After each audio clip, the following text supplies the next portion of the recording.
Salut et bienvenue sur le podcast Comment devenir sexuellement épanoui. Dans ce podcast, des hommes gays, bi, queer, enfin pas hétéros quoi, me racontent leur chemin de sexualité et comment ils tentent de s'épanouir face aux normes. Vous vous apprêtez à entendre un témoignage brut, sans montage, une parole sans filtre qui peut choquer, à laisser dans des oreilles majeures et consentantes. Moi c'est Guillaume, je suis gay et en pleine recherche sur ma propre sexualité. Je fais ce podcast seul, en autodidacte, alors je suis vraiment preneur de vos retours et de votre aide.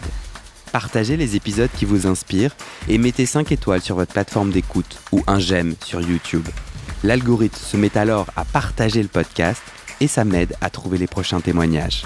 Je vous mets dans le descriptif de cet épisode mes réseaux sociaux pour suivre les coulisses de mon aventure de podcasteur et un lien pour découvrir mes autres podcasts sur l'intime.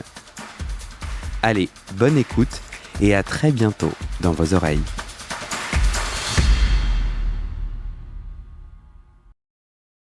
Moi, je suis prêt. Eh ben go, tu décides de t'appeler comment? Je sais plus si tu voulais être anonyme ou pas. Pas du tout anonyme. Moi, Jérémy, mon prénom, avec un Y, j'y tiens. C'est très important, le Y. Mais personne n'écrit Jérémy IE en France. Bien si, la Bible l'écrit comme ça. Ah.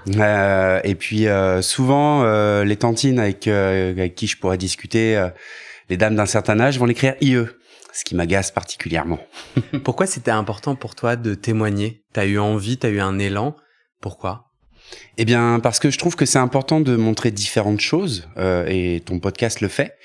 Et mon cas, j'ai l'impression, n'a pas encore été abordé, notamment le cas du couple et de la fidélité, et qui nous permettent d'être épanouis malgré tout. Nous, c'est toi. Oui, c'est moi, mais c'est aussi en fait, je pense que j'ai envie de témoigner pour peut-être que certaines personnes qui puissent être dans ma situation et qui puissent être un petit peu est-ce que c'est vraiment ça que je veux, peut-être se reposer les questions sous un autre angle, voilà. Du coup, moi je te propose qu'on commence par ça. Bien sûr. Aujourd'hui, toi t'es en couple. Tout à fait, depuis bientôt 6 ans. Et alors, ouvert, fermé, libre, quel est le terme? Alors, j'aime pas coller une étiquette. En tout cas, on est exclusif sexuellement parlant. Après, on s'interdit pas de rencontrer des gens sans qu'il y ait pour autant cette approche physique ou sentimentale. Voilà, je vais pas être derrière son dos, il va pas être derrière mon dos. On est très libre humainement parlant, voilà, mais sexuellement parlant, on est exclusif. Tu viens de dire on s'autorise à rencontrer d'autres gens dans le sens sexuel du coup? Non, pas du tout. Ah pardon. Pas du tout, justement. On s'autorise. Alors, il y a une espèce de courant, on va dire, du côté sexuel sur ça qui s'appelle les sapiosexuels. Enfin, c'est pas un courant. C'est, on va dire, les gens sapiosexuels sont les personnes qui sont attirées par les personnes intellectuelles, qui aiment beaucoup échanger, etc. Eh bien, nous, on va retirer le côté sexuel de ça, juste sapio, et on va dire sapio échange, sapio pote. C'est peut-être ça qui nous permet nous d'être épanouis aussi dans notre côté social dans notre couple, sans pour autant que ça nous fasse envie d'aller ailleurs sexuellement parlant. En gros, t'es en train de dire que vous êtes exclusif sexuellement et vous avez des amis. Et tout à fait. Et il a ses amis, j'ai mes amis. Il a des amis que je ne connais pas particulièrement, également de mon côté. Et on fait pas de crise de jalousie ou quoi que ce soit. Enfin, je veux dire. Ça peut paraître normal quand on en parle comme ça, mais finalement, j'ai l'impression que quand on en parle autour de nous, parce qu'on nous pose des questions, ah oui, vous êtes libre, etc. Ça nous arrive très souvent qu'on nous pose cette question. Ah ouais. Oui, c'est quasi à chaque fois. Mais qui vous demande dans la rue? Non, pas dans la rue, mais on va dire quand on va en soirée justement avec des potes. Par exemple, ça nous arrive parfois de partir en week-end à Bruxelles avec un ami. Les soirées sont très ouvertes, voilà, pour ne pas donner plus de détails. Et les gens sont assez étonnés de voir un couple exclusif dans cette soirée-là. Et en gros, ils sont vraiment sur le cul, quoi. Mais comment ça Mais vous voyez des gens se balader à poil devant vous, un autre qui fait ça à un autre, et ça vous fait rien. Mais c'est pas que ça nous fait rien, c'est que ça.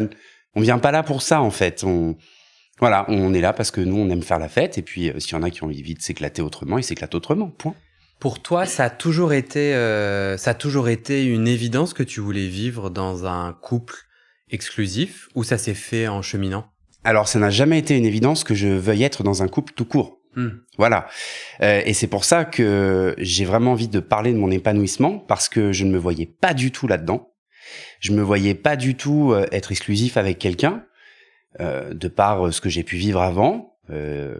Pourquoi t'avais quelle image du couple exclusif avant? Chiant, mes grands-parents, je les aime beaucoup, enfin voilà, mais je veux dire, voilà, au bout de quelques années, ça s'engueule pour un rien, etc. De se dire, ouais, bah si c'est ça, le couple et le mariage, fuck quoi. Autant fuck à droite à gauche et puis au moins comme ça on est content, on se prend pas la tête avec quelqu'un au bout d'années. Mais je me rends compte que le schéma peut être différent. Et du coup, tout un temps, tu te dis, je sais même pas si j'ai envie d'être en couple. Quel a été le déclic ou quel a été le tournant pour te dire, en fait, le couple exclusif, ça me correspond bien? Bah, c'est con à dire, mais mon mec. Clairement, mon mec, parce que j'ai bientôt 35 ans. J'ai connu pas mal de garçons, voilà, puisque je fais partie de cette génération Internet, etc. Donc forcément, facile de pécho. Et lui, en fait, ça a été la personne, et c'est-à-dire que je le mets par rapport à ça, hein, je veux pas dire dans la vie de tous les jours, je le mets pas au rang de personne, c'est une personne comme une autre. Mais ça a été l'instant, cette rencontre avec lui, cette connaissance avec lui, qui m'a fait me rendre compte que, mais finalement, en fait, si on met de côté le côté sexuel, pour l'instant, s'intéresser à une seule personne, être auprès d'une seule personne, qu'est-ce que ça peut créer quand on a lui là, ici, qui me permet de le faire. Et finalement, c'est au fur et à mesure que voilà, on se met dedans et qu'on kiffe, en fait. C'est lui qui a demandé que vous soyez exclusif ou comment c'est venu sur le sujet de votre couple? Alors, on s'est rencontrés par le biais d'une appli, déjà, pour faire le cheminement léger. La seule fois que j'en ai utilisé une, et ça a duré 5 jours, je l'ai rencontré par cette appli, sans pour autant avoir le but de se mettre en couple ou quoi que ce soit. Parce qu'on discutait bien, ça faisait 3 semaines ou un mois qu'on discutait, et on s'est dit, bah on se kiffe bien et tout, donc viens, on se voit. Et c'est lui qui a fait le premier pas, au bout de 8 heures, ou 6 ou 8 heures de rendez-vous, quand même. Et en fait, au début, je comprenais pas trop, parce que moi, je sortais d'une relation où ça s'était pas super bien passé, et où justement, j'avais essayé de me dire, bon, être en couple, ça donne quoi? Et finalement, c'était chiant. Et du coup, j'étais un peu paumé, quoi. Qu'est-ce qui était chiant dans ton ou tes précédents couples? Là, tu disais, qu'est-ce qui était chiant? Eh bien, par exemple, cette impression de devoir rendre des comptes à l'autre, cette impression de pas d'appartenir à quelqu'un, mais même si moi j'ai toujours été fondamentalement libre, donc qui je suis, quand t'es en couple avec quelqu'un, ou moi en tout cas quand je suis en couple avec quelqu'un, je me dis bon bah voilà, on partage quelque chose, donc il y a quand même quelque chose, pas que je dois lui rendre des comptes, mais si en fait, tu vois, un engagement, voilà, merci. Et du coup, cet engagement avant, c'était systématiquement relou. Clairement relou dans tous les schémas, que ça puisse être l'engagement sentimental, l'engagement auprès, si j'avais fait la rencontre de certains de ses proches, de sa famille, voilà, enfin l'engagement, voilà, ça me convenait pas. Et pourtant, j'ai essayé, à un moment, j'ai eu un couple qui a duré assez longtemps, donc j'ai essayé, c'était très difficile, mais non, voilà, je sortais de tout ça et je me disais c'est pas possible, donc on s'est rencontrés vraiment pas du tout dans l'optique de se mettre en couple, mais en se disant en même temps on se laisse des chances si jamais un jour ça arrive. Voilà, très ouvert, mais voilà, pas mais du coup, j'ai l'impression que tu connectes couple et sexualité, parce que là on essaye de découvrir ton chemin d'épanouissement sexuel. Est-ce que c'est le cas? Est-ce que toi parce que tu vois, quand je te dis est-ce que qu'est-ce que tu pensais de ton couple avant, on va parler de sexualité. Alors justement, mes couples, enfin en tout cas les quelques relations que j'ai eues avant, sexuellement parlant, il y avait un côté très mécanique, on va dire, très papa-maman, voilà, tu vois, un seul schéma. Alors non, je connais pas ni ton père ni ta mère, je sais pas ce que ça pourrait. Alors, donc mon père s'appelle... Non, je plaisante. Du coup, un seul schéma, c'est simple, c'est-à-dire que actif pour moi et passif pour mon partenaire. Et déjà ça, moi, c'est quelque chose qui ne me correspondait pas. Et voulant faire plaisir à l'autre personne, bon bah voilà, on se dit, bon bah on va le faire. Puis bon, c'était pas désagréable pour moi non plus, tu vois, il y avait quand même un partage sexuel, mais il y avait enfin c'est con, mais la fellation dans mes anciens couples, c'était même mon dernier couple avant mon chéri, c'était inexistant, alors que, pardon, mais j'aime sucer, quoi. Donc, il y avait un moment, tu vois, il y a des frustrations qui s'installent, et du coup, sexuellement, en fait, il y a pas d'entrain.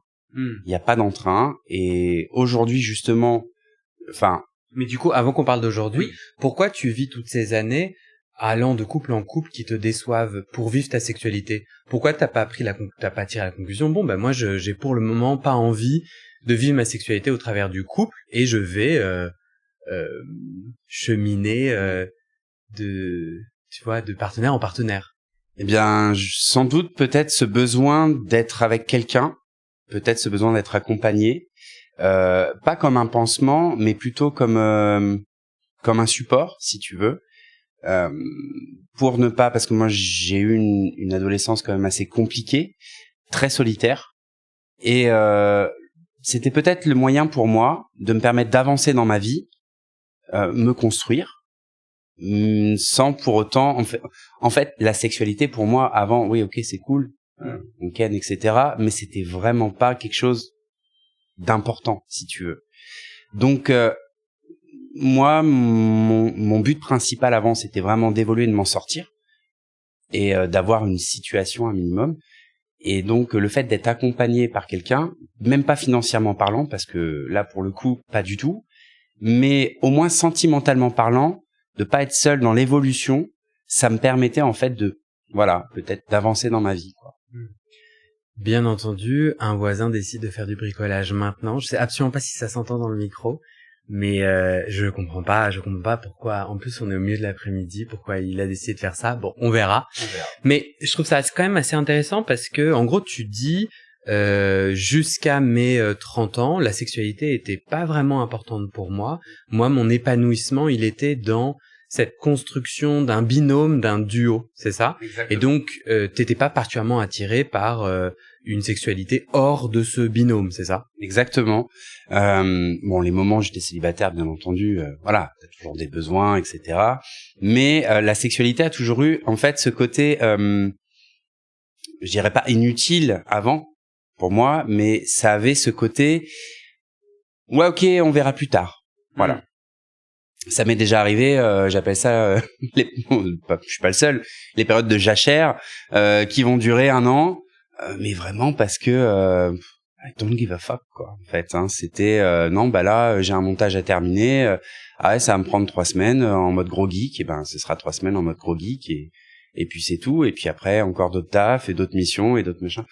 Donc voilà. Et ça, ce désintérêt pour la sexualité, toi tu le vois plutôt comme on est tous attirés par différentes choses, tu vois, comme on préfère le chocolat à la vanille, ou est-ce que toi t'avais l'impression que tu avais des blocages qui t'empêchaient en fait de vivre ta sexualité? Alors, je pense que tout part d'un blocage, concrètement, et c'est aussi pour ça que je veux témoigner, parce que j'ai, comme beaucoup de personnes, été victime d'abus sexuels à l'âge de 15 ans, et du coup ça m'a systématiquement enfermé dans ce côté pas violent, mais ce carcan, on va dire, déchirant de la sexualité. Et je pense que c'est pour ça, alors j'étais pas fermé sur la sexualité, je savais bien que c'était une mauvaise chose qui m'était arrivée, mais que ça allait pas m'arriver à chaque fois, que je n'allais pas tout le temps tomber sur un gros bâtard qui allait me faire des saletés, mais je me disais si ça peut en arriver jusque là, bon, flemme en fait, tout simplement. Juste grosse flemme de me prendre la tête avec ça, quoi. Et du coup, quand tu rencontres ton mari actuel ou ton partenaire? Bientôt mari. Ok, non, tu veux que je l'appelle comment? Oh, tu peux dire ton mari, ça me va. Ok. Il y a un déclic qui se fait. Donc là, tu racontais juste avant, j'allais de couple en couple, ou en tout cas, j'étais pas épanoui sexuellement en tout cas. Et là, vous vous rencontrez. Toi, tu sortais d'une série de couples, ou en tout cas d'un couple qui t'avait pas vraiment botté. Donc, t'es assez ouvert, mais un peu réticent. Et qu'est-ce qui se passe, du coup? Qu'est-ce qui fait que lui, en particulier, ce lien-là, quand je t'ai demandé, tu m'as dit qu'en fait, peut-être t'es tombé amoureux, mais qu'est-ce qui a fait que la clé s'est ouverte? Enfin, non, la porte s'est ouverte avec la clé, quoi. Eh bien, j'ai eu l'impression de tomber sur quelqu'un qui était dans mon cas, en fait. C'est-à-dire que on s'est dit, quel rôle tu préfères? on s'est posé cette question, parce qu'au bout d'un moment, cette question arrive toujours quand tu apprécies quelqu'un, que tu imagines des trucs, toujours à un moment, on se dit actif ou passif. Et pour toi, l'analitude, oui. qu'est-ce que je veux dire? Le rapport anal est clé dans ta sexualité. Donc c'est une des premières questions que tu poses. Pas du tout. Non, justement. Et justement. Tu viens de dire. Je dis en général. Enfin, moi, c'est arrivé plusieurs fois à l'époque où j'étais peut-être inscrit sur des sites de rencontres. Peut-être la deuxième ou troisième question, c'était t'es acte ou passif, quoi. Et moi, c'est le genre de truc qui me saoulait, mais d'une manière considérable. Et avec donc mon mari, on a eu cette première discussion peut-être, je sais pas, je crois quelques heures avant qu'on se rencontre, et ça faisait déjà 1 mois qu'on parlait tous les jours de tout et de rien, même de sexualité, mais on ne s'était pas dévoilé de ce côté-là. Donc j'avais en fait compris que c'est pas qu'il avait un blocage aussi, mais qu'en tout cas, comme moi, c'était pas quelque chose qui mettait au premier, au second, ni même au troisième plan. Et en fait, ce qui a fait que j'ai commencé à me rendre compte que je pouvais être épanoui avec lui, c'est que notre première fois, c'était à chier total. c'est le cas de le dire. Qu'est-ce qui s'est passé? Il s'est passé que on était complètement bourrés. Ça faisait 2 semaines qu'on s'était dit allez vas-y, on se met ensemble. Donc on s'était encore jamais vu nus. On s'était déjà vu quand même plusieurs fois. On avait eu des occasions, mais voilà. Et là, ce soir-là, complètement bourré, on sort de chez une de mes super amies. Et puis je lui dis écoute, parce qu'il habitait pas sur Paris, je lui dis écoute, je nous ai loué une vieille chambre d'hôtel toute pourrie.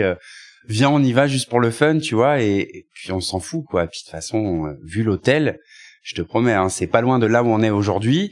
Je pense que tu connais un peu les petits hôtels du quartier. C'est pas folichon pour certains, et c'était le cas pour celui-ci. Et franchement, on s'est retrouvés murgés à manger un kebab tous les deux sur des lits jumeaux, à se regarder. Au bout d'un moment, on y est allé, quoi.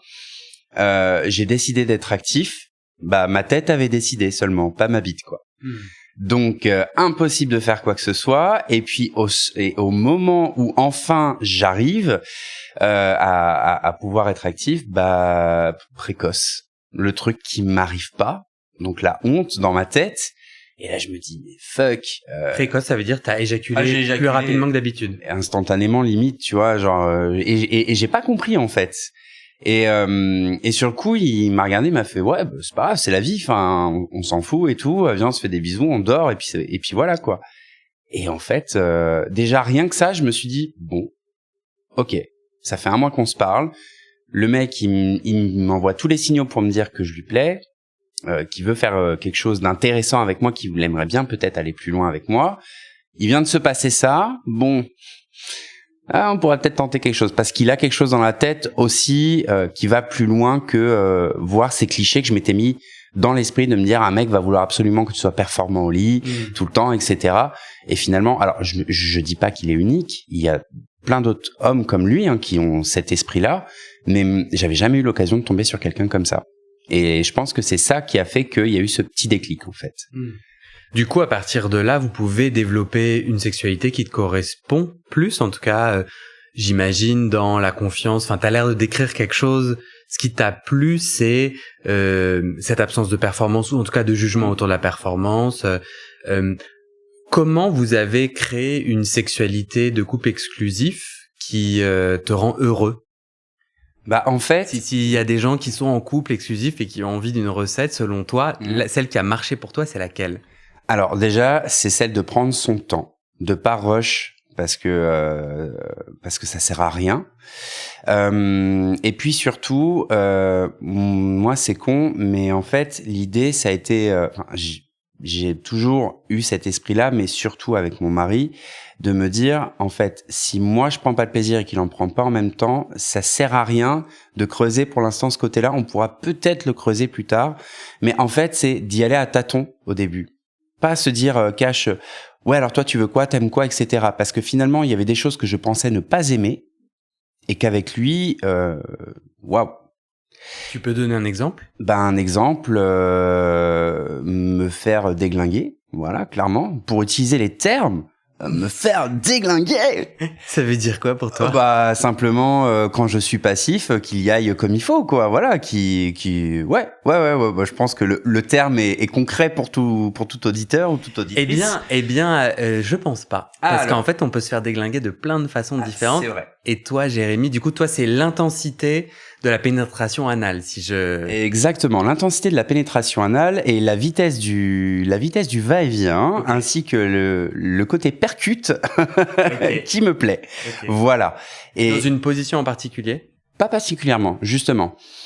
Sans pour autant, en fait, tu vois, c'est ça, c'est même si je le décris, il y a encore d'autres détails qui font que, au fil du temps, il a appris à savoir ce qui me plaît là-dedans quand il le fait.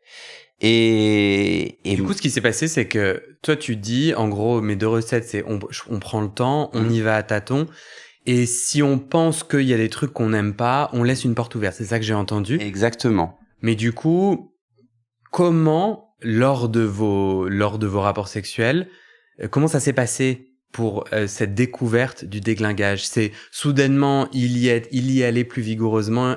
Et t'as fait, ah, mais c'est cool, et tu lui as fait pouce vers le haut. C'est ça, j'ai mis un like. Non, mais en gros. C'est ça, c'est la surprise en fait, tu te laisses embarquer par le truc. Exactement. C'est petit à petit, ou même il va voir que là, non, pas aujourd'hui, puis il va rester une autre fois, et moi, je vais me dire également, bon, bah alors vas-y, laisse, parce que c'est pas si mal que ça. En fait, c'est ça, c'est au moment où il y a cet effet de, il le fait et, ah ouais, c'est cool. Bah, il faut le faire savoir également, bien entendu. Alors, pouce vers le haut, j'adore l'idée. Je vais la garder. Mais c'est un peu ça, en effet. C'est un peu pouce vers le haut, quoi. Et, vous communiquez, une des clés de ta sexualité épanouie, vous communiquez donc pendant l'acte, tu dis des choses ou après, vous débriefez? Oui, alors je suis pas non plus avec une petite checklist. Alors donc plaisir, ok, sensation, ok, non, mais c'est un peu le délire. Dès que j'ai quelque chose qu'il fait ou même inversement que moi je fais et qui lui plaît, on va l'exprimer. Alors ça va être très simple, hein, ça va être c'est trop bon ou voilà, mais rien que des choses qui viennent comme ça. En fait, permet de comprendre et d'enregistrer surtout, parce que ça c'est important, d'enregistrer ce qu'on a fait et qui a plu à son partenaire. Parce que, enfin, en tout cas c'est mon point de vue. Parce que. Mais du coup, tu lui en parles après ou pendant? C'était ma question. Alors, pendant, on va signaler quand ça fait du bien, tu vois, genre c'est bon, etc. Comme énormément de gens, même quand tu regardes un porno, ah oui, vas-y, fuck me, etc. Mais ça fait plusieurs fois que tu dis comme beaucoup de gens, mais moi je pense que justement, le cœur du podcast, il est là-dedans.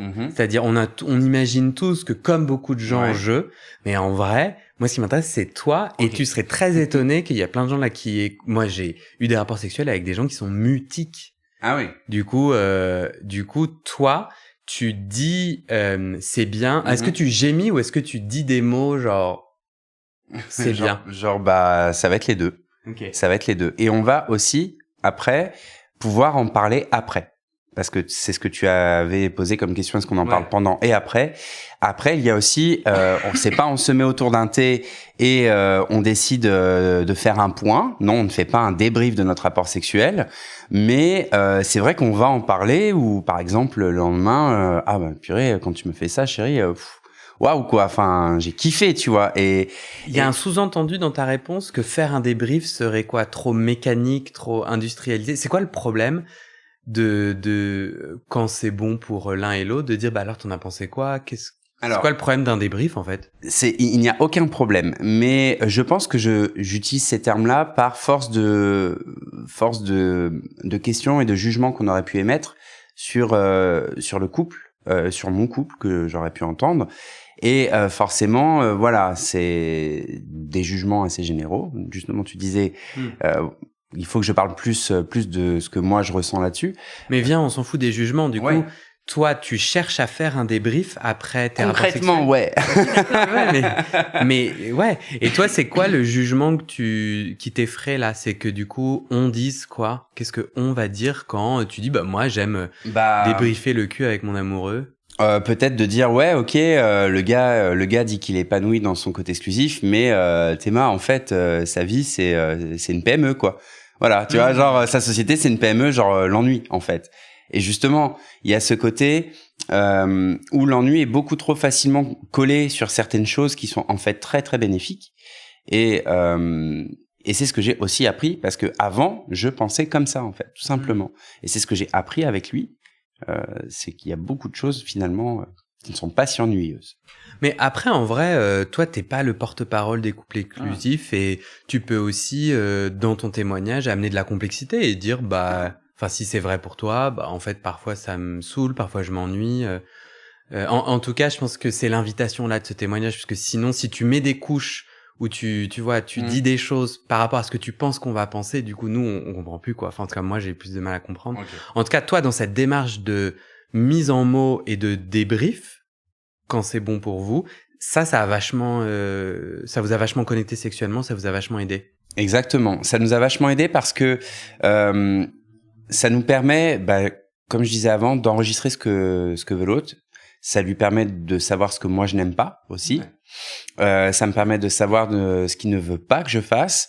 Enfin, ça permet de faire les choses de mieux en mieux. Ça t'a déjà bloqué sur la suite de votre sexualité, c'est-à-dire il a dit ça j'ai pas du tout aimé et donc du coup la fois d'après vous avez eu un rapport sexuel, t'étais un peu dans ta tête à te dire merde, il m'avait dit quoi, comment.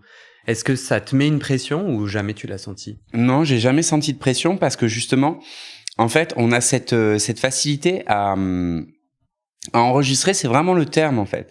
Je sais pas si c'est parce qu'il est comme moi ou qu'on est pareil, lui et moi par rapport à ça, mais c'est vrai que on se met pas de pression particulière. Comme je disais avant, il a pas c'est ce qui m'avait marqué, ce qui avait pas cet aspect de performance.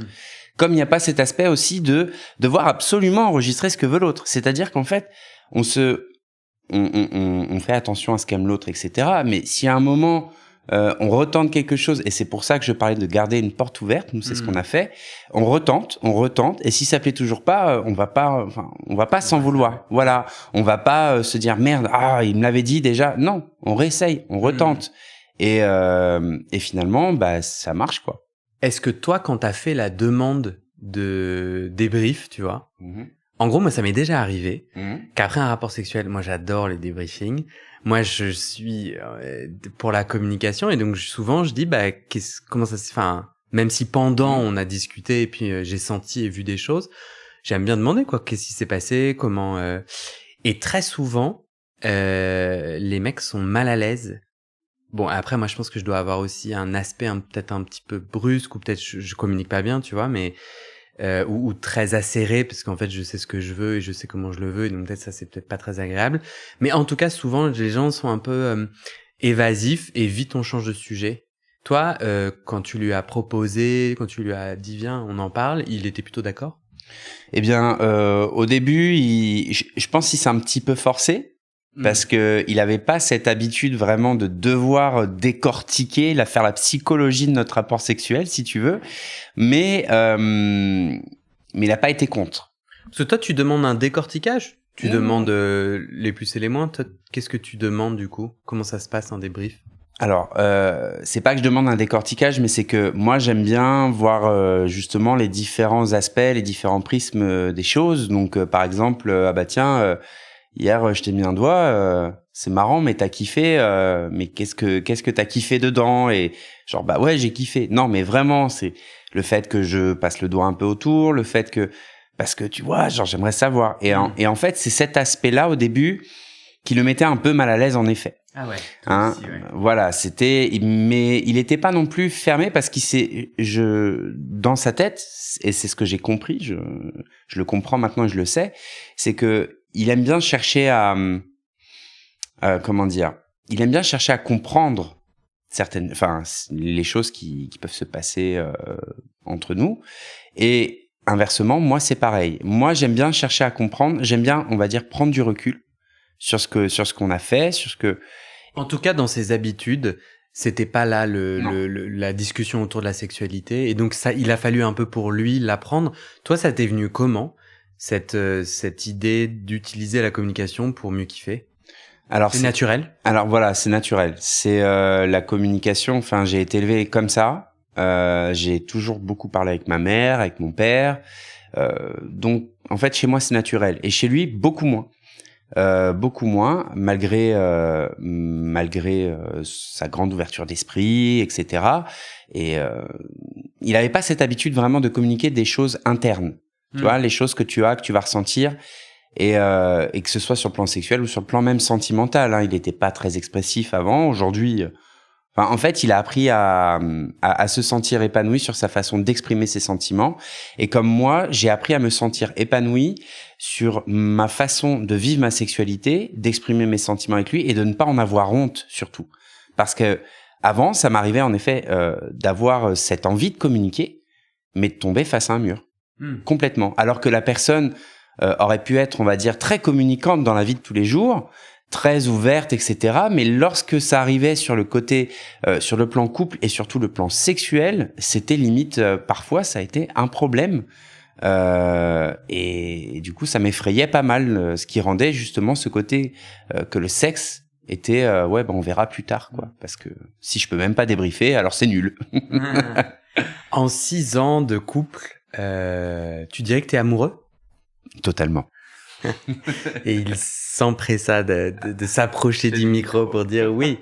Est-ce que t'as déjà eu des bas sexuels? Et pas des ébats, ni des débats, mais des bas, BAS, avec ton amoureux? Des moments où, pendant les 6 ans, t'es là, ouais, ça me fait chier. Eh bien, oui, je pense que c'est peut-être aussi les choses qui se passaient dans ma vie de tous les jours, au boulot, etc. Ce qui fait que justement le côté sexuel redevenait totalement au 3e, 4e, 5e plan, voire le 10e plan, et qu'en fait lui peut-être pouvait avoir envie et moi pas du tout, et inversement ça lui est arrivé aussi. Mais pour parler de moi, j'ai pas que ça me faisait chier de coucher avec lui, pas du tout. Mais vraiment, c'était pas du tout la priorité à ce moment-là. Je voulais peut-être plus qu'on prenne le temps juste de passer des moments ensemble parce qu'il bossait trop et que je bossais trop, etc. Mais en fait, il y a eu des moments où il y a même des moments où on peut ne rien faire pendant 2 semaines, 3 semaines, alors qu'on vit ensemble, on dort ensemble et on s'aime très fort. Mais c'est peut-être, alors je sais pas si c'est physique, mais en tout cas, voilà, il y a des moments où ça rentre dans la coquille, quoi. Ouais, c'est non. Ça rentre dans la coquille. Voilà. C'est quoi, c'est le Bernard l'ermite? Tout à fait. Je suis pas du tout du maritime. Ah, j'étais fan de Thalassa, c'est pour ça. Comment c'est revenu alors après les bas? Comment reviennent les hauts? C'est un peu comme des saisons. C'est ça. Ouais, le boulot se détend et ton Bernard l'ermite ressort de sa coquille. Exactement, il ressort, il fleurit. Non, mais concrètement, c'est ça. C'est-à-dire qu'il y a des périodes où c'est plus ou moins compliqué. Et au fil des années, il a fini... Parce que moi, j'ai des périodes dans l'année, alors c'est con, mais où c'est beaucoup plus difficile que d'autres périodes, on va dire, dans mon moral. Et c'est chronique, suite à des souvenirs, des événements, etc. Et ça, il a fini par les apprendre avec moi. Et il sait que, par exemple, pendant telle et telle période, c'est pas possible. Genre, t'oublies. C'est envie, bah. C'est des longues périodes ou c'est des semaines ou des mois? Ça peut, non, pas des mois, mais voilà, c'est des semaines. Parfois, ça va être un certain jour particulier. Tu ne penses même pas à me toucher. Mais tu vois, ce qui est fou, c'est que je lui ai jamais verbalisé comme ça. D'ailleurs, s'il écoute le podcast un jour, il va se dire, en effet, je pense qu'il va se dire que c'est ce qu'il avait compris. Mais il y a des moments où c'est pas possible. Et il le sait. Et inversement, lui aussi, il a des périodes où je sais que c'est pas possible et respect total, quoi. Est-ce que ces moments de non-activité sexuelle sont liés à des dates traumatiques auxquelles tu faisais allusion plus tôt? Non, aucun rapport? Non, pas du tout. Non, pas du tout. Du tout. Moi, d'ailleurs, la fois où ça m'est arrivé, donc mon agression sexuelle, c'était la nuit du 21 au 22 juin. Et donc le soir de la fête de la musique. C'est vrai que la fête de la musique, depuis ce moment-là, j'ai un peu de mal, forcément, mais étant quelqu'un qui aime énormément la musique et qui a fait de la musique beaucoup d'années, qui en fait encore un peu, voilà, je vais pas pour autant rester au fond de mon canapé pas sous un plaid au mois de juin, mais bon, voilà, caché et pas bien, même si je ne juge pas du tout les personnes qui réagissent comme ça, bien au contraire. Non, mais la réponse c'est non, quoi. Voilà, pas du tout. Ouais. Est-ce que tu as déjà été en couple ouvert ou non exclusif? Alors, non. Non, mais j'ai déjà été en couple avec des personnes qui, de leur côté, étaient ouvertes, sans que je sois vraiment trop au courant ou conscient de ça. Okay. Voilà. Parce que au final, on a commencé cet échange et toi, tu disais, voilà, c'est moi, je suis épanoui dans mon couple exclusif. Et ma question, c'est comment peux-tu savoir que tu ne pourrais pas l'être dans un couple ouvert si tu n'en as jamais fait l'expérience? Ben, parce que en fait, alors on n'était pas ouvert, enfin en tout cas pas de mon côté, et parce que c'est vraiment pas quelque chose qui m'attire du tout. Moi, je me dis, en tout cas c'est comme ça ma conceptualisation du couple, c'est que si je me mets en couple avec quelqu'un, je ne vais pas, j'ai pas d'intérêt en fait. Enfin, attends, comment rendre ça plus compréhensible? Pour moi, le sexe, ça se vit avec mon partenaire de couple. Point. Voilà. Si je suis en couple, je suis célibataire, oui, il peut y avoir des plans cul. Pourquoi? Pourquoi d'où vient cette règle pour toi et en quoi elle est bonne pour toi? Alors, sans doute qu'elle vient de la société. Moi, c'est comme ça que je le vois. Bon, mes parents sont mariés, pas divorcés, je pense exclusifs. Après, je m'en fous, ils font ce qu'ils veulent. Mais en tout cas, ça vient pas de mes parents. Ils m'ont jamais dit il faut que tu sois marié ou que tu sois en couple avec une personne. Enfin, alors ça là-dessus, pas du tout.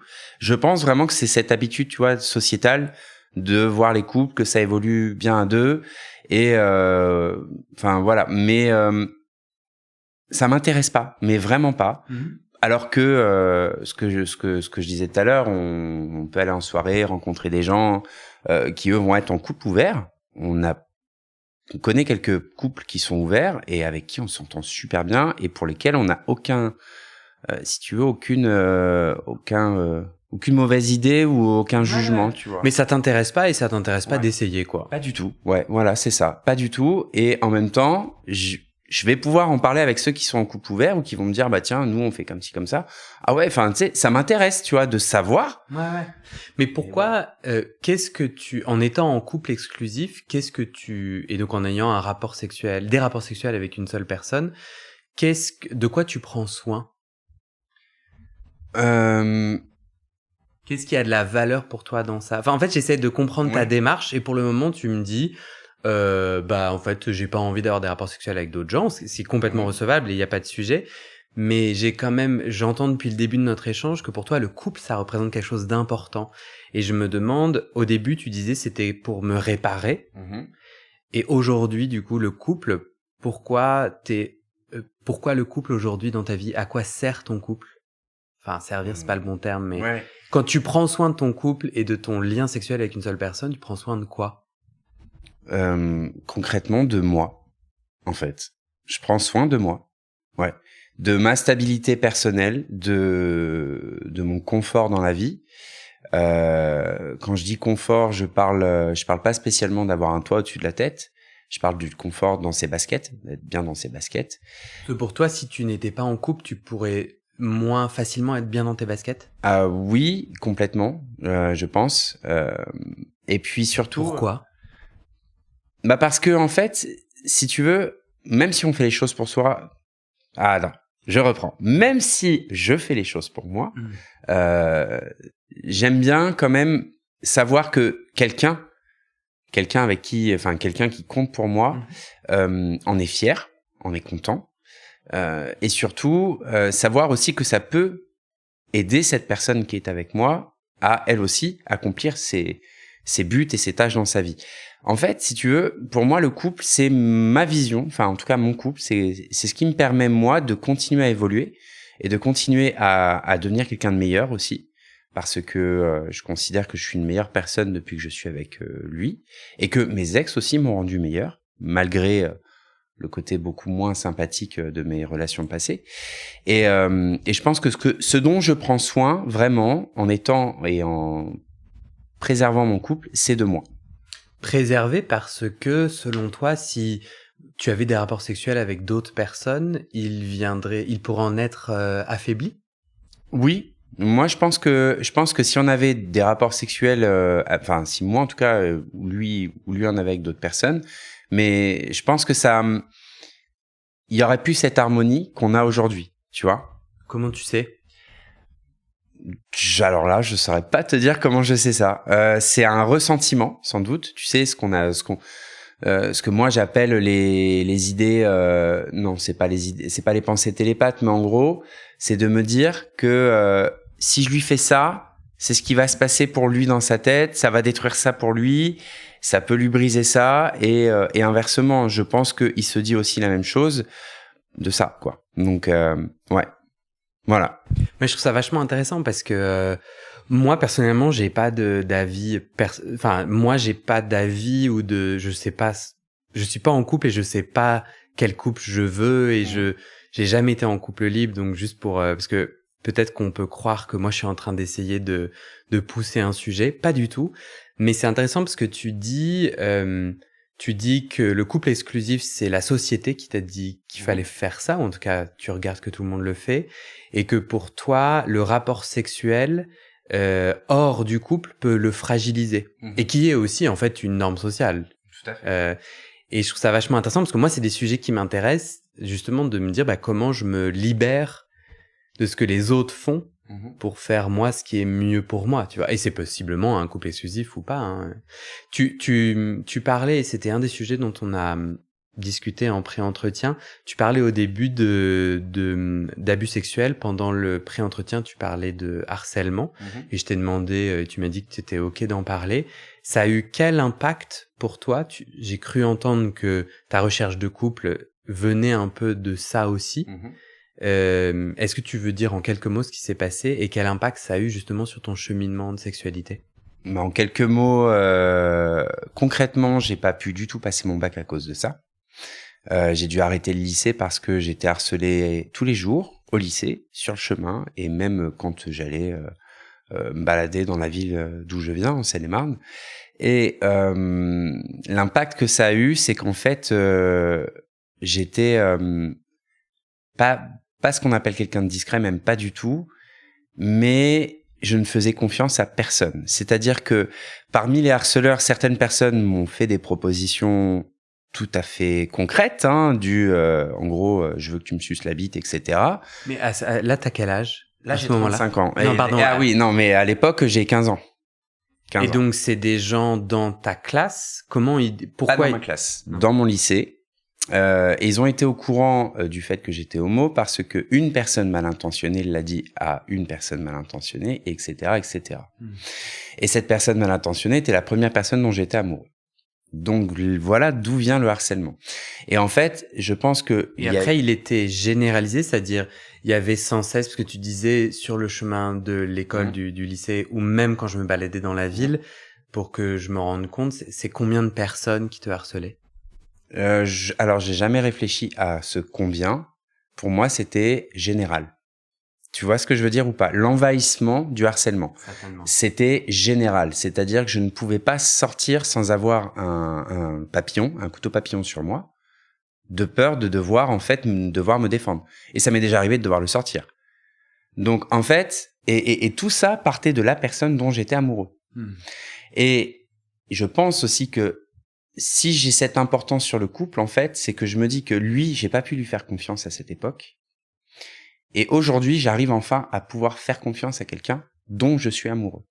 Et c'est peut-être pour ça qu'il y a ce côté exclusif, en fait, c'est peut-être ce côté pas secret, mais ce côté intime, de ne pas partager avec les autres, parce que, en fait, l'entourage est effrayant, et c'est comme ça que j'ai grandi. Mon entourage était effrayant. En tout cas, mon entourage de tous les jours, ma famille, nickel, rien à dire, love you, mais le reste, non. C'est-à-dire que même le corps enseignant était effrayant. Donc, je me suis retrouvé... Est-ce qu'ils ont entendu, vu, et ils ne sont pas intervenus? Ah non, pas du tout. Pas du tout intervenus. Ils ont plus qu'entendu, ils ont plus que vu. La seule intervention qu'il y a eu, ça a été que dès qu'il y avait assez d'absence pour pouvoir me virer et m'interdire d'accéder aux épreuves, ça a été acté. Voilà. Donc, du coup, je pense que c'est quand même une période charnière de la vie, hein. Tu sais, quand tu es au lycée, tu deviens adulte, tu te découvres. Et moi, je me découvrais totalement. Je me suis rendu compte que, en fait, c'était les mecs qui m'attiraient.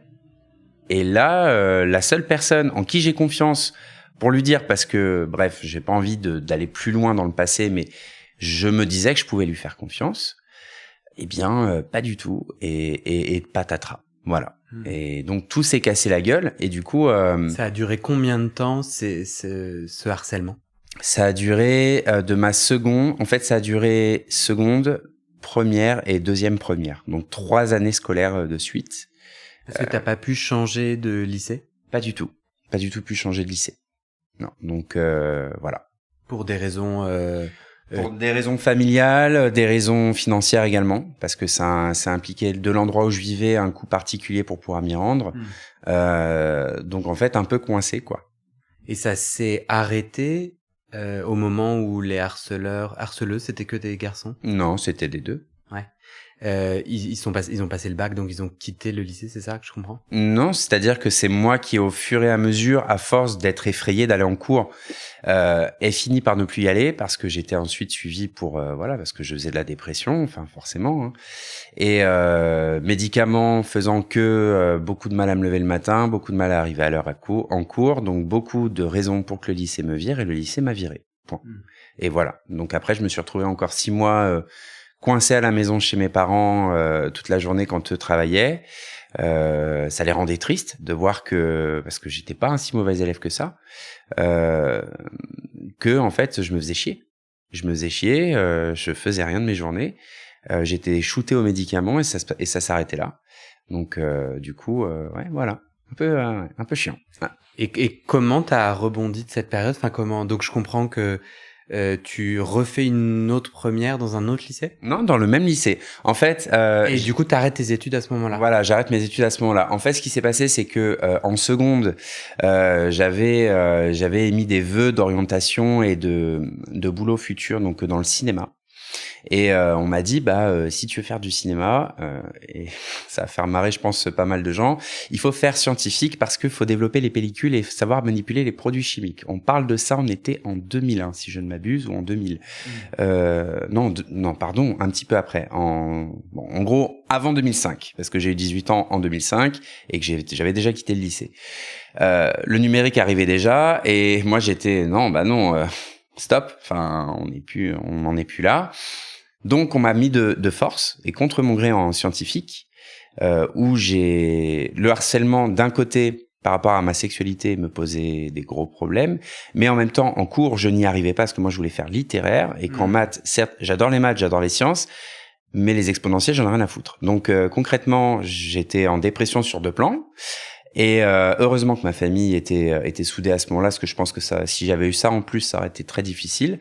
Mais voilà. Donc ensuite, l'année suivante, j'ai eu une prof principale, donc en scientifique, qui a vu l'appel de détresse et qui a poussé pour que je puisse faire littéraire. Et là, j'étais dans les premiers de ma classe, alors qu'avant, j'étais le dernier de ma classe, limite de la section totale du lycée, parce que je crois qu'il y avait 5 ou 6 classes de scientifiques. Et voilà. Et là, ce qui s'est passé malheureusement, c'est qu'il y a eu un séjour à l'hôpital qui m'a forcé à prendre des absences beaucoup plus longues et un traitement beaucoup plus lourd. Et du coup, voilà, parce que j'ai eu un traitement pour calmer les répercussions de tous ces harcèlements, qui a été très puissant, psychiatrique, pour le dire, parce que j'en arrivais à me scarifier, j'en arrivais à faire des tentatives de suicide. Donc forcément, au bout d'un moment, le lycée, il a dit bye quoi. Comment tu t'en es sorti? Alors je m'en suis sorti, c'est con à dire, mais par détermination et par en fait ce besoin de me dire putain je suis en vie, je vais pas niquer ça en fait. Même si j'ai essayé de me tuer et j'ai eu des idées très très très mauvaises envers moi-même, j'ai pas lâché le morceau parce que j'avais une mère qui était présente. J'avais un père qui était présent malgré le peu de dialogue qu'on avait à l'époque, qui montrait quand même l'amour qu'il avait pour moi, un petit frère formidable, et puis voilà, c'est tout en fait. Et aussi le reste de la famille qui m'a pas rejeté, et le souvenir d'une grand-mère décédée quand j'étais petit, qui m'a toujours dit si quand tu ouvres une porte, ce qu'il y a derrière ne te plaît pas, referme-la et en ouvre-en simplement une autre. Et c'est ce que je me suis dit. Je me suis dit si le lycée ça ne marche pas, quand même, on est dans un pays où l'éducation est bien développée, il y a peut-être moyen de faire quelque chose. Et j'avais retrouvé une petite formation qui m'a permis, en fait, d'aller prendre mon tout premier studio à Paris, mon petit 10 mètres carrés, Et c'est ça qui m'a fait rebondir. C'est le fait de de pouvoir me recentrer que sur moi, arriver dans une ville où personne ne me connaissait, et une ville où surtout, si j'avais envie d'aller boire un verre et qu'il y ait d'autres homos autour de moi et que personne ne leur dise rien, bah purée, je pouvais le faire, quoi. Donc voilà. Et quelles répercussions ce harcèlement a eu sur ta sexualité? Est-ce que tu as noté Alors, ce harcèlement a une répercussion négative parce que, en fait, j'osais plus du tout, de par ceux qui m'avaient harcelé et qui m'avaient fait des propositions, pour en décrire une très simplement, un garçon de mon lycée qui faisait partie de cette bande de harceleurs, qui plus est que je trouvais quand même très mignon malgré cela, parce qu'il faut dire, hein, j'arrivais à séparer la mignonité de sa connerie. Et m'a coincé dans les chiottes, m'a sorti son pénis et m'a dit vas-y, maintenant tu vas me sucer, parce qu'il avait sans doute vu que je le trouvais beau, ou tu sais, les yeux pleins de cœur, quoi. Et quand c'est arrivé 2 fois, la première fois je lui ai dit non, et la deuxième fois je lui ai dit je sais pas, invite-moi au moins au ciné avant. Enfin, j'essaie d'utiliser l'humour, si tu veux. Et en fait, ce qui m'a bloqué, ça m'a bloqué sur comment dire, le fait de devoir se dévoiler à quelqu'un, le fait de devoir aussi, de pouvoir et d'avoir envie de parler de ce qu'on aime à quelqu'un, alors que de base c'est ce que je voulais, c'est avoir un couple, et c'est ce que j'ai aujourd'hui, où tu peux échanger et débriefer avec la personne. Mais ça m'a bloqué pendant plusieurs années, en fait, de mettre le sexe dans cette boîte de c'est le truc des autres, on verra plus tard, et ça ne m'intéresse pas finalement, parce que si c'est ça qui fait que je suis homosexuel, le fait de coucher avec un autre garçon, et que du coup on me harcèle, finalement non, en fait ça m'intéresse pas. Voilà. Et je pense que c'est comme ça que le harcèlement a eu un impact sur ma sexualité. Est-ce que t'as utilisé des outils ou t'as fait des thérapies? Enfin, si quelqu'un était dans ta situation lorsque tu avais 18-19 ans et qu'aujourd'hui t'en as 35 bientôt. Qu'est-ce qui a fonctionné pour toi pour reprendre le pouvoir et créer la vie de couple et de sexualité que tu veux? Bien, déjà le fait de pas m'empêcher en tant que célibataire, quand j'étais célibataire, pour remettre le pied à l'étrier, on va dire, de pas m'empêcher au moins de m'intéresser au sujet. Même si je ne voulais pas pratiquer, ça n'empêche pas de chercher à lire sur le sujet. Enfin, en tout cas, moi, ça ne m'empêchait pas de chercher à lire.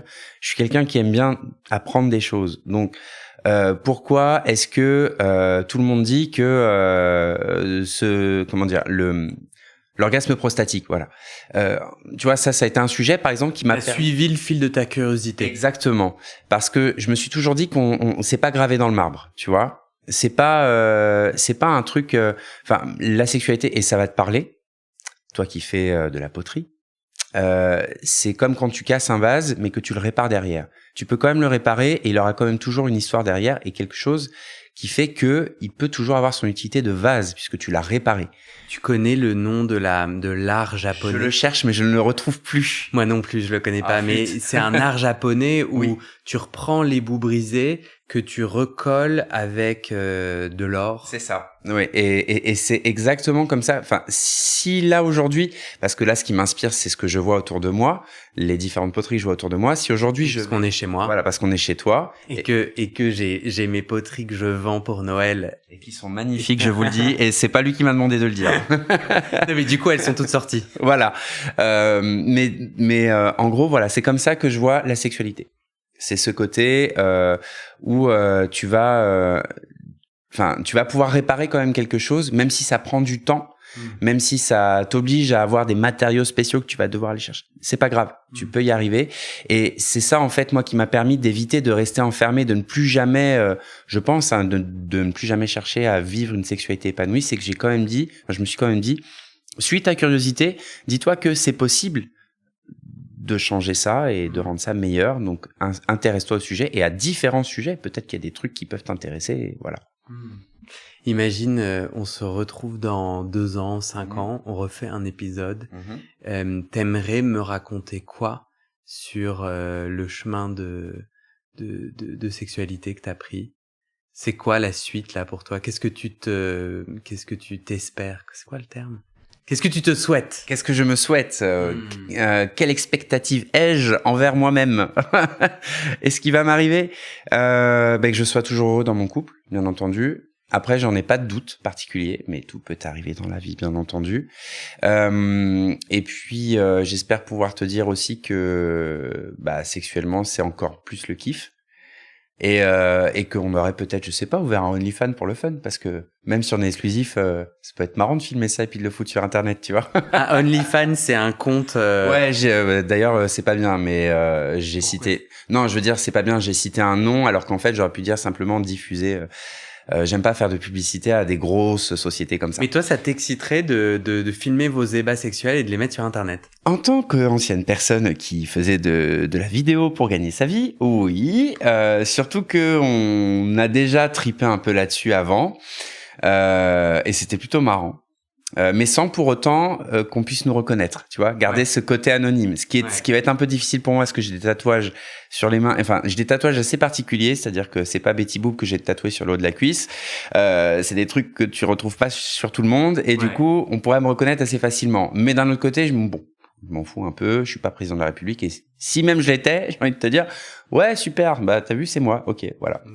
Si jamais vous vous lancez... envoie-moi le lien et je le mettrai dans le descriptif de cet épisode. Écoute, avec grand plaisir. Si jamais, ouais, pourquoi pas. Est-ce que tu as un mot de la fin particulier ou rien? Alors, est-ce que je le fais? Est-ce que je le dis? Oui, fourchette. Voilà. Tu avais fait un pari avec quelqu'un? Non, c'est un mot que j'ai toujours eu en mot de la fin. Que ce soit dans les quelques émissions que j'ai pu présenter tout seul dans mon passé où je faisais de la radio, ou aussi c'était un délire avec une personne, une défunte amie qui faisait aussi ce métier. Et du coup, c'était le dernier mot, c'est fourchette.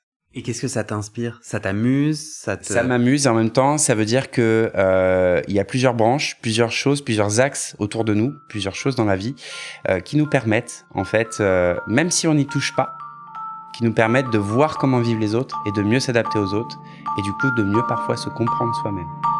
C'est comme ça que je vois les choses. Merci Jérémy. Merci à toi.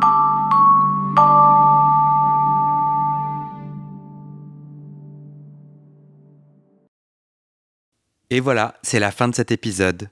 Si vous aimez les témoignages intimes comme celui que vous venez d'écouter, je vous propose de découvrir mes autres podcasts sur l'intime. À vous de cliquer sur le lien que je vous mets dans le descriptif de cet épisode. À très bientôt!